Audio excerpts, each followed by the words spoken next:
E aí, pessoal? Hoje nós iniciamos um pequeno curso sobre bioquímica básica. Nessa primeira aula, a gente vai estudar água e sais minerais, as substâncias inorgânicas que compõem os seres vivos. Vamos lá. Nessa primeira aula de bioquímica básica, a gente começa falando sobre água e sais minerais. As substâncias que formam os seres vivos podem ser divididas em dois grupos: o grupo das substâncias inorgânicas e o grupo das substâncias orgânicas. Nós vamos estudar hoje as substâncias inorgânicas, que são água e sais minerais. Vamos começar falando das moléculas de água. A água é a substância que entra em maior quantidade na composição dos organismos vivos. Em média, um ser vivo é formado por aproximadamente 70% de água. Isso acontece porque a água tem determinadas características que a tornam fundamental para a existência da vida. Uma dessas características é chamada de solvente universal. Isso acontece pelo fato da água ser capaz de dissolver um grande número de substâncias. E para entendermos isso, vamos dar uma olhada na estrutura da molécula de água. Nós sabemos que a fórmula da água é H2O. Cada molécula de água é formada por 2 átomos de hidrogênio e 1 átomo de oxigênio. E a estrutura da molécula de água é essa aqui, ó, um átomo de oxigênio ligado a 2 átomos de hidrogênio. Essas ligações entre oxigênio e hidrogênio são chamadas de covalentes, são ligações formadas por partilha de elétrons. Isso significa que cada ligação dessa é formada por um par de elétrons. No entanto, apesar de ser uma partilha, os elétrons servem para os 2 átomos, os pares eletrônicos ficam mais próximos do oxigênio, porque o oxigênio é um átomo mais eletronegativo, tem maior afinidade por elétrons. A proximidade desses pares eletrônicos da região do oxigênio cria um polo negativo na molécula de água. E o afastamento dos pares eletrônicos dos átomos de hidrogênio, lembrando que os prótons que estão no núcleo dos átomos possuem carga positiva, esse afastamento vai gerar polos positivos na região dos hidrogênios. Essa organização faz com que a água possua uma natureza bipolar. E essa característica faz com que a água possa dissolver um grande número de substâncias polares. Daí a característica de solvente universal. Uma outra característica importante da água é o alto calor específico. Calor específico é a quantidade de calor necessária para elevar a temperatura de 1 grama de uma substância em 1 grau. O fato da água ter um alto calor específico significa que a água precisa de muita energia para elevar a temperatura. Para a gente entender isso melhor, vamos ver um exemplo. Vamos imaginar uma região de praia durante um dia de sol. Muitas vezes nessas regiões a gente percebe que a água está numa temperatura menor do que a temperatura da areia. Isso acontece porque os componentes da areia possuem calor específico menor que o da água. Ou seja, precisam de menos energia para aumentar a temperatura. Como a água tem um calor específico maior, ela demora mais a aumentar a temperatura. E aí, durante a noite, a gente já observa o contrário. A água está com uma temperatura maior do que a temperatura da areia, já que a água absorveu muito mais energia, muito mais calor do que os componentes que formam a areia. Portanto, o calor específico da água é mais alto do que o das outras substâncias. Essa característica é muito importante e uma das principais implicações dela é a de que pode existir água no estado líquido em temperatura ambiente. Isso é fundamental para a existência da vida. Sem água no estado líquido, não pode existir vida, pelo menos da maneira que a gente conhece. Um outro exemplo da importância do alto calor específico da água é o controle térmico em muitos animais. No caso da espécie humana, quando o nosso corpo aumenta a temperatura, em consequência de um exercício físico, por exemplo, nós suamos. E a função do suor, dentre outras, é termorregular, é regular, controlar a temperatura do corpo. Como a água tem um alto calor específico, ela é capaz de absorver calor da superfície do corpo.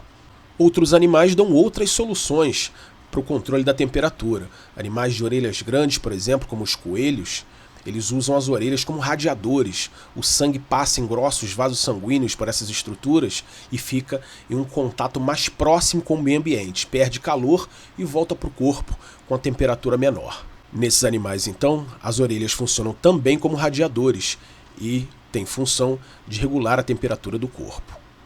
Uma outra característica da água, digna de destaque aqui, são as chamadas ligações de hidrogênio. As ligações de hidrogênio, também chamadas de pontes de hidrogênio, são interações fracas que ocorrem quando átomos de hidrogênio estão ligados a átomos mais eletronegativos. Vamos entender isso melhor. Como a gente já viu, as moléculas de água formadas por átomos de oxigênio e de hidrogênio possuem polaridade.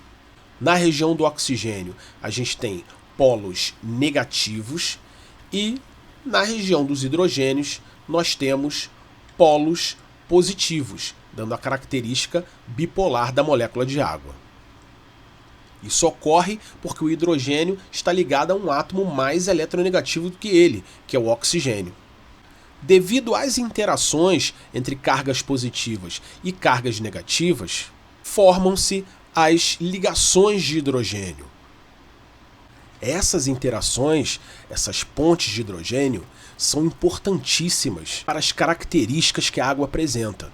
Além delas aumentarem o calor necessário, a energia necessária para que a água possa evaporar, o que favorece a existência de água líquida, característica fundamental para a existência de vida, essas ligações de hidrogênio dão uma coesão para a água como líquido, o que favorece, por exemplo, a circulação, como a seiva dos vegetais. Elas permitem que a circulação de seiva da raiz para as outras partes do vegetal possa acontecer sem que a coluna d'água se rompa. E após a análise dessas três características da água, nós passamos então para os sais minerais. Os sais minerais podem ser encontrados no organismo em duas formas. Na forma solúvel, nessa forma os sais minerais entram em pequenas quantidades na composição dos organismos, mas têm grande importância em muitas vias metabólicas. Só para a gente ver alguns exemplos, essas substâncias na forma solúvel de eletrólitos, de íons, participam de inúmeras funções orgânicas. Uma delas é o impulso nervoso. O impulso nervoso é um impulso elétrico que ocorre entre as células do tecido nervoso, chamadas de neurônios, e esse impulso nervoso só pode ocorrer com a presença de determinados íons, como o íon sódio, o íon potássio e o íon cloreto. É a concentração desses íons dentro e fora do neurônio que vai possibilitar uma diferença de potencial na membrana do neurônio. E essa condição é fundamental para que ocorra o impulso nervoso. Uma outra função importante de sais minerais na forma iônica é a hemoglobina, a composição da hemoglobina. A hemoglobina é uma proteína que tem a função de transportar gases respiratórios em células anucleadas, chamadas de hemácias. Essas células são os glóbulos vermelhos do sangue. A hemoglobina, inclusive, é responsável pela cor vermelha do sangue. As moléculas de hemoglobina são formadas por 4 proteínas unidas por um íon ferroso. E é a afinidade desse íon pelo oxigênio que possibilita o transporte desse gás respiratório pelo sangue. Um outro exemplo que nós podemos citar é o exemplo da contração muscular. Os nossos músculos são formados por células chamadas fibras musculares. E essas fibras musculares possuem capacidade de contração. Essa contração só pode ocorrer com a presença dos íons cálcio. A presença desses íons nas fibras musculares é fundamental para que ocorra o processo de contração muscular. Existem muitos outros exemplos de atuação de sais minerais na forma de eletrólitos, de íons no organismo, como, por exemplo, o magnésio na composição dos ribossomos, que são as estruturas que fazem a leitura do código genético no processo de síntese de proteínas, o iodo, que participa da formação dos hormônios T3, T4, que são hormônios que regulam o metabolismo, e muitos outros. Uma outra forma na qual podemos encontrar os sais minerais no organismo é a forma insolúvel, formando sais que geralmente estão associados à estrutura de sustentação e proteção do corpo. É o caso, por exemplo, da hidroxiapatita e do carbonato de cálcio encontrados nos ossos do esqueleto, principalmente a hidroxiapatita, que também possui fósforo, representado pela letra P. Fósforo que é outro sal mineral muito importante para o organismo e participa da composição de uma molécula chamada trifosfato de adenosina, o ATP, a molécula que a célula usa para reações que necessitam de energia. Os ossos do esqueleto são formados por uma parte de proteína e uma parte de sais insolúveis, assim como as conchas, que também possuem carbonato de cálcio na sua composição. Na próxima aula desse curso básico de bioquímica, nós vamos estudar as substâncias orgânicas e iniciar com glicídios e lipídios. Até lá!